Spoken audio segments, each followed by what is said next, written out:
오늘 이 새벽에 하나님께서 저희에게 주신 말씀은 민수기 12장 9절부터 16절까지의 말씀입니다. 제가 가지고 있는 성경으로 구약 성경 215페이지에 있습니다. 민수기 12장 9절부터 16절까지의 말씀을 함께 교독하도록 하겠습니다. 여호와께서 그들을 향하여 진노하시고 떠나심에 구름이 장막 위에서 떠나가고 미리암은 나병에 걸려 눈과 같더라. 아론이 미리암을 본즉 나병에 걸렸는지라. 아론이 이에 모세에게 이르되 슬프도다 내 주여 우리가 어리석은 일을 하여 죄를 지었으나 청하건대 그 벌을 우리에게 돌리지 마옵소서. 그가 살이 반이나 썩어 모태로부터 죽어서 나온 자같이 되지 않게 하소서. 모세가 여호와께 부르짖어 이르되 하나님이여 원하건대 그를 고쳐 주옵소서.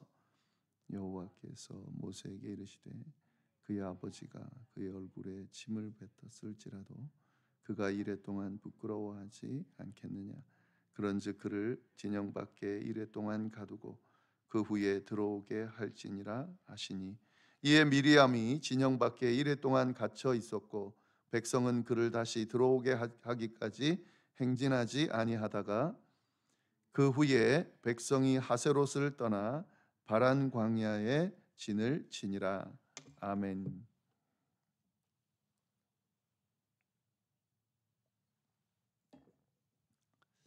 네, 저희는 어제 민수기 12장 1절부터 8절 말씀을 통해서 이 모세의 권위에 도전하는 아론과 미리암의 도전, 그리고 그들의 잘못된 동기에 대해서 살펴봤습니다.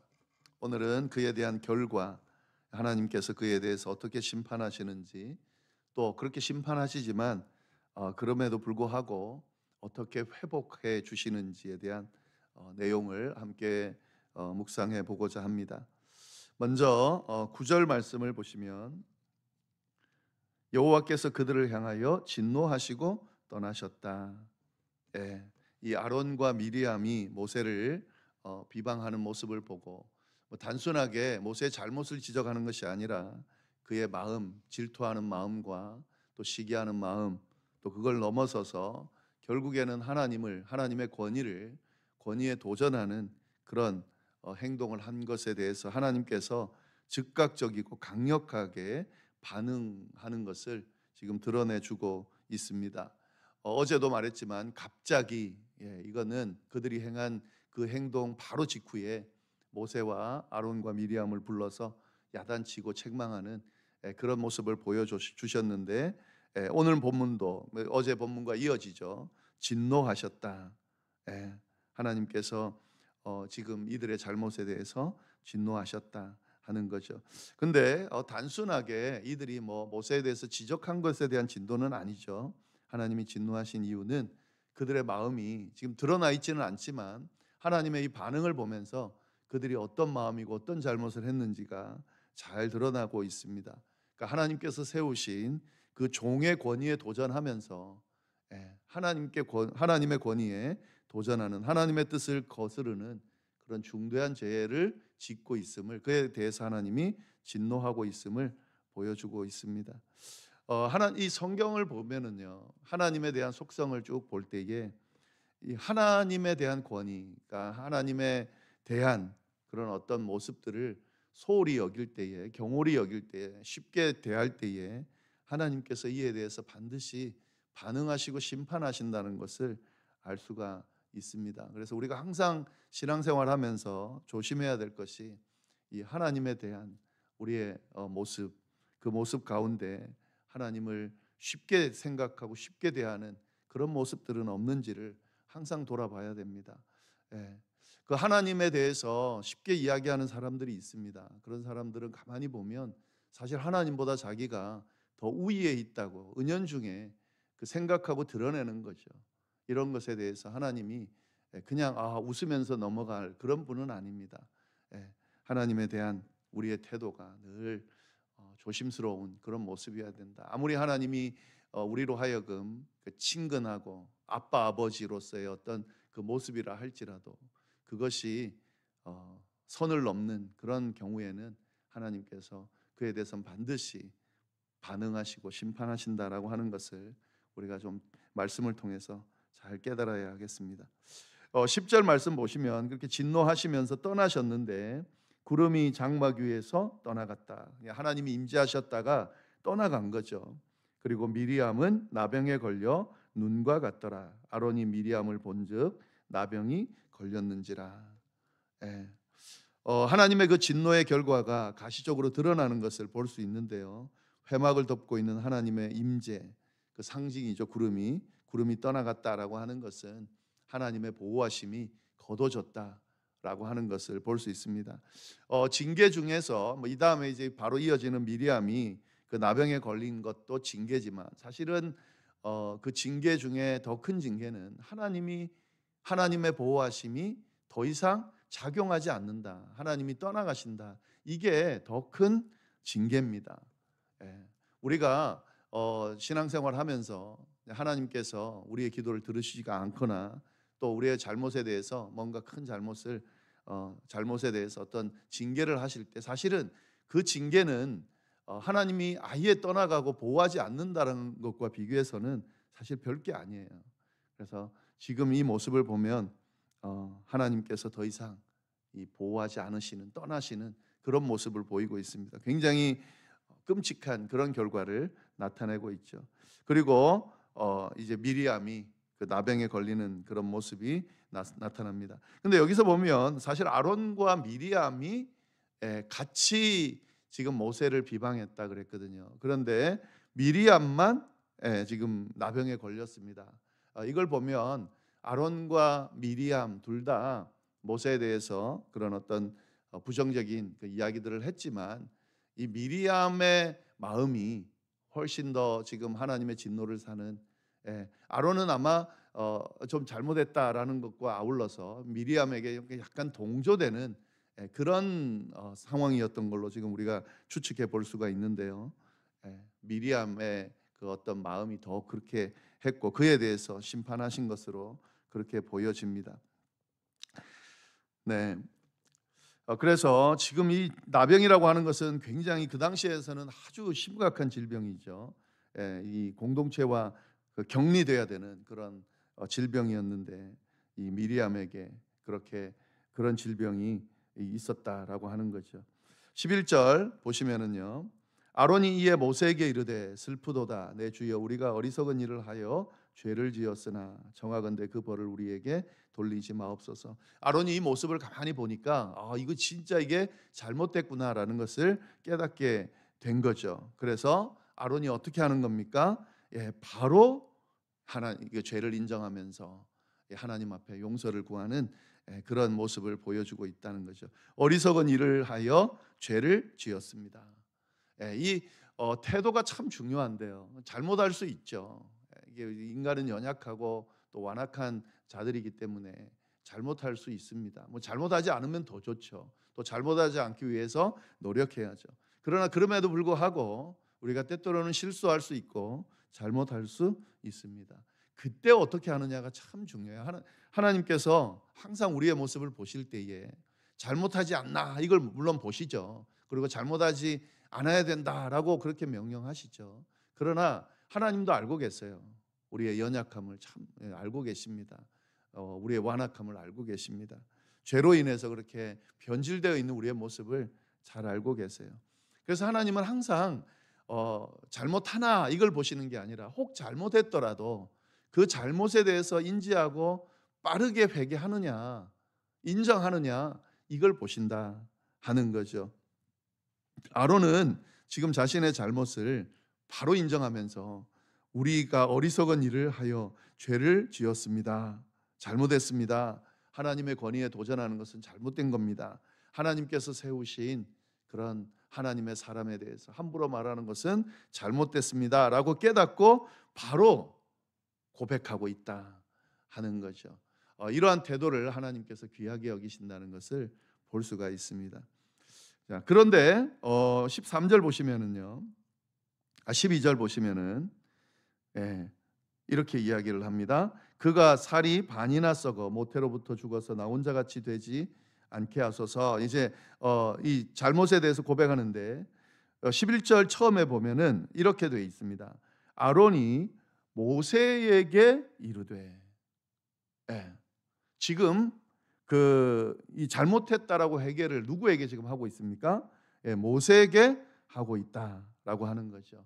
근데 모세에게 하는 건 아니죠. 지금 하나님 앞에 잘못했다고 고백하는데 누구를 통해서 하고 있습니까? 예, 모세를 통해서 하고 있다 하는 거죠. 예. 지금 이 아론이 뭘 잘못했는지를 정확하게 알고 있는 겁니다. 그래서 하나님께서 세우신 모세 중재자죠. 그 중재자를 통해서 고백하고 있다 하는 겁니다. 뭐 오늘날로 하면 오늘날은 우리가 하나님 앞에 직접 나아갈 수 있으니까 하나님 앞에 바로 고백할 수 있죠. 그러나 우리는 누구를 통해서 고백합니까? 예수님을 통해서 고백하죠. 예, 물론 이때와는 좀 다르지만 그러나 이제 이 아론이 잘못한 것, 이 하나님께서 세운 하나님의 권위에 대해서 함부로 하면 안 되는구나라는 걸 깨닫고 난 뒤에 행동을 통해서 모세를 인정하는, 모세의 권위를 도리어 인정하는 그런 모습을 보이면서 회개하고 있다 하는 거죠. 진짜 진심으로 잘못한 것을 회개하고 있는 거죠. 말로는 회개한다고 하면서 마음으로는 회개하지 않고 행동하지 않는다면 그 하나님이 아시죠. 그건 진정한 회개가 아닙니다. 받지 않으시죠. 근데 지금 아론은 진심으로 뭘 잘못했는지 알면서 하나님 앞에 회개하고 있다는 거죠. 그러면서 하나님 모세에게 하나님께 좀 구해달라고 지금 말하는 것과 같은 겁니다. 우리가 죄를 지었습니다. 그 벌을 우리에게 돌리지 마시고 지금 미리암이 살이 반이나 썩어 모태로부터 죽은 자같이 지금 되고 있습니다. 긍휼히 봐주십시오 라고 그렇게 하고 이야기하고 있습니다. 그래서 13절 보시면은요, 모세가 여호와께 부르짖어 이르되 하나님이여 원하건대 그를 고쳐 주옵소서. 결국에 이 아론의 간청을 들은 모세가 어떻게 합니까? 이제 그 바람대로 그의 역할을 감당을 하는 거죠. 하나님 앞에 그대로 전달해서 그 아론의 그 간구를 전달해 줍니다. 여기서 보면은 그 모세의 상황을 한번 보자는 거죠. 모세는 사실은 굉장히 지금 불쾌하고 불쾌함을 넘어서서 지금 무시당하는 그런 상황 가운데 있습니다. 그러면 어떤 마음이 들 수 있습니까? 복수하고자 하는 마음, 그들의 잘못에 대해서 좀 이렇게 뭔가 이렇게 그에 맞는 것을 행하고자 하는 마음, 또 거기까지는 아니어도 자존심이 상하고 기분이 나쁘면 그 이야기 안 들어줄 수도 있거든요. 그렇게 말한다 하더라도 그 마음에 나는 하나님 앞에 못 구한다, 직접 구해라, 뭐 이렇게 할 수도 있는 거거든요. 그런데 모세는 그렇지 않습니다. 자신을 비방했던 누이를 또 아론을 원망하거나 외면하지 않고 어떻게 합니까? 하나님 앞에 나아가서 미리암의 치유를 간구합니다. 하나님이여 원하건대 그를 고쳐 주옵소서. 이 기도 안에 뭐가 담겨 있습니까? 어제 우리가 살펴봤던 모세가 3절에 이 사람 모세는 온유함이 지면 모든 사람보다 더하더라.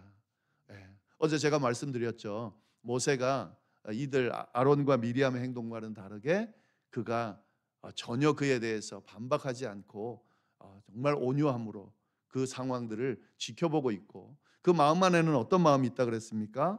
만약에 그들이 잘못한다면 하나님이 갚으실 거다, 하나님이 분명히 징계하실 거다라고 생각하면서 그의 마음을 추스르고 있다는 것을 알 수가 있습니다. 그리고 그 마음을 추스른다는 게 드러나는 것이 미리암을 위해서, 아론을 위해서 기도하고 있다는, 기도해 준다라는 것을 보면 알 수가 있는 거죠. 그의 마음과 분명히 속상했겠죠. 뭐 속상하지 않겠습니까? 또 그 부분에 있어서 화가 날 수도 있었겠죠. 그러나 그 마음을 잘 추스르고 하나님께 그들을 맡기고 그는 그가 해야 될 동생으로서, 형제로서 해야 될 일들을 하고 있는 거죠. 사실 형제라고 생각하면 기도할 수 있죠. 아무리 뭐 화가 난다 하더라도 친형제이기 때문에 그들을 위해서 기도할 수 있죠. 또 하나님을 생각하면 기도할 수 있죠. 그들도 하나님이 세운 대제사장이고 제사장이거든요. 하나님의 사람들이거든요. 하나님께서 사실은 귀하게 보시는 사람들이거든요. 그러니까 함부로 대할 수가 없는 거죠. 이 모습이 이 모세의 모습을 통해서 잘 드러나고 있습니다. 자, 이렇게 회개하는 아론과 또 그 온유한 마음으로 대신 간구해 주는 모세의 그 기도를 들으시고 하나님이 어떻게 하시는가? 14절 보시면 여호와께서 모세에게 이르시되 그의 아버지가 그의 얼굴에 침을 뱉을지라도 그가 이레 동안 부끄러워하지 않겠느냐? 그런즉 그를 진영 밖에 이레 동안 가두고 그 후에 들어오게 할지니라 하시니 이에 미리암이 진영 밖에 이레 동안 갇혀 있었고 백성은 그를 다시 들어오게 하기까지 행진하지 아니하다가 지금 그 하나님께서 이 모세의 기도에 응답하셨습니다. 결론은 응답하셨어요. 아론의 회개에 대해서 하나님께서 받으시고 용서를 하셨습니다. 그리고 모세가 기도한 것에 대해서 응답하셨습니다. 결론은 그런데 이 응답하는 과정이 분명하게 드러나 있죠. 완전하게 바로 치유해 주시는 않는다는 거죠. 아버지의 침을 뱉는 수치를 겪더라도 7일 동안 격리되어 수치를 당하게 하는 것이 합당하다라고 하는 비유를 통해서 이 죄 지은 것에 대해서 지금 죄를 지었고 회개하고 있지만 그 죄에 대한 대가는 반드시 치러야 된다는 거죠. 그게 그냥 잘못했다고 해서 하나님이 그래 그 죄를 아예 그냥 없는 것처럼 그러면 공의의 하나님은 아니게 되는 거죠. 사랑의 하나님은 맞지만 그 죄를 그러면 다음에 어떤 생각이 들 수 있습니까? 죄를 지어도 되는구나. 그럼 죄 지으면 하나님이 또 용서해 주시는구나. 마음대로 죄 짓고 그렇게 하게 되겠죠. 하나님 그런 하나님은 아닙니다. 잘못에 대한 대가를 반드시 치르는 분입니다. 그래서 그에 대한 그에 맞는 합당한 그런 징계를 하십니다. 7일 동안 진영 밖으로 격리되어 있다가 그 시간 동안 뭘 해야 되겠습니까? 자신의 죄를 뉘우치고 하나님께서 긍휼을 베풀 시간을 기다리는 거죠. 그런 시간을 보냄으로 해서 그렇게 용서해 주시는 하나님의 모습을 볼 수가 있습니다.